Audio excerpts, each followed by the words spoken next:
On October 12, 2000 in Yemen, specifically in the city of Aden, there was a suicide bombing attack from the terrorist group Al-Qaeda on the USS Cole, which is an American-guided missile destroyer.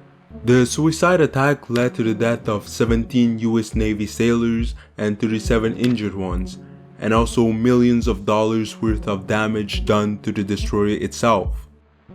The way the whole thing happened was that a small fiberglass boat approached the destroyer. They didn't really know if the occupants were fishermen or terrorists, so they didn't attack. Turns out they were in fact terrorists carrying C4 bombs that made a massive hole in the destroyer and killed a bunch of people in the process. So at that point, the Navy needed a powerful device that they could use to communicate with any approaching ship at a long range, even if they didn't identify themselves over radio. And just like that, the LRAD, short for Long Range Acoustic Device, was invented by the company Genesis, which was called the American Technology Corporation at the time. And their product quickly became famous for its loudness and precision.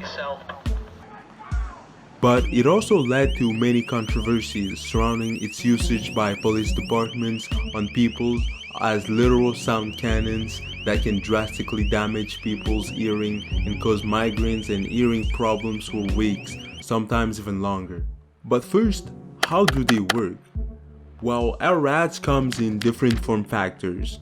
The smallest one, the 100X, has a simple design with a front that is a bit similar to a megaphone.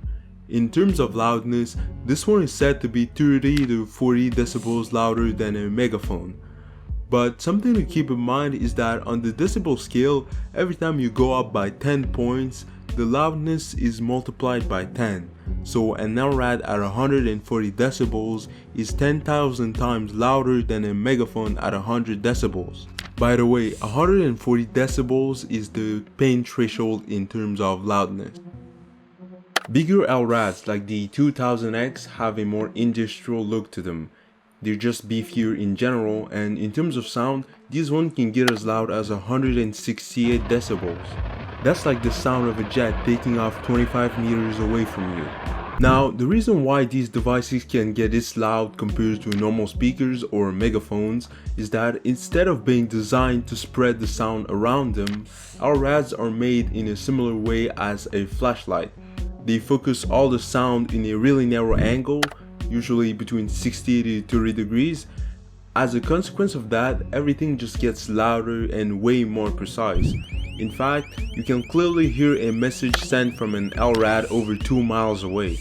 That's almost the length of the central part, and all that without the noise causing any problem to the operator. In this demo made by Genesis in 2008, you can clearly notice how changing the direction of the device makes a great difference in loudness. So in terms of engineering, these devices are definitely really well built. So as I said at the beginning, the initial reason why LRADs were built was to be used by the Navy, and they did that job pretty well.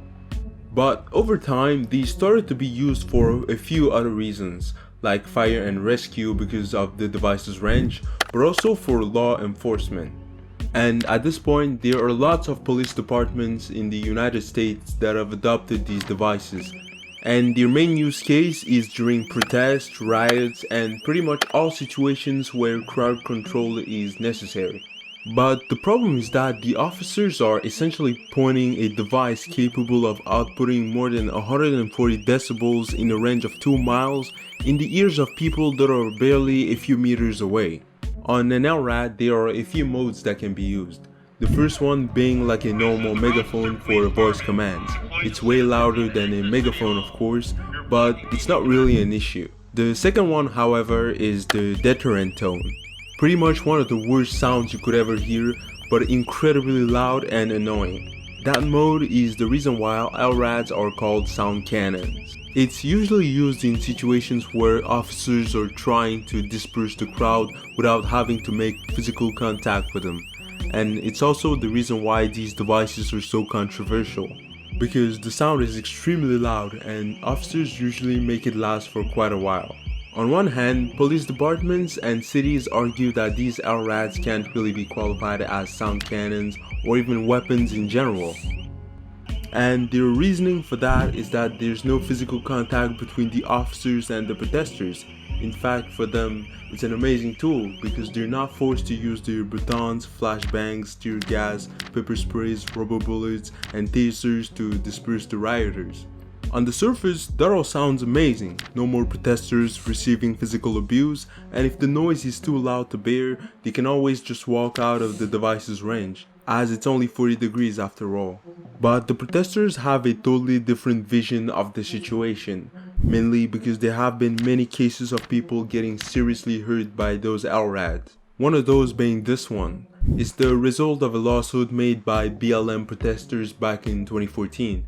They were paid $748,000 and the NYPD also banned its usage of the deterrent tone. So it's obvious that these devices have a real impact on people's hearing, and sometimes it's so loud that people literally freeze and can't even move. A lawyer even made this description: "This is not a precision tool. This is an area of effect weapon. When the police uses it, it's not as if they are just targeting one person. It's indiscriminate, like tear gas." So the sound can affect everybody, even people that are not participating in the protest.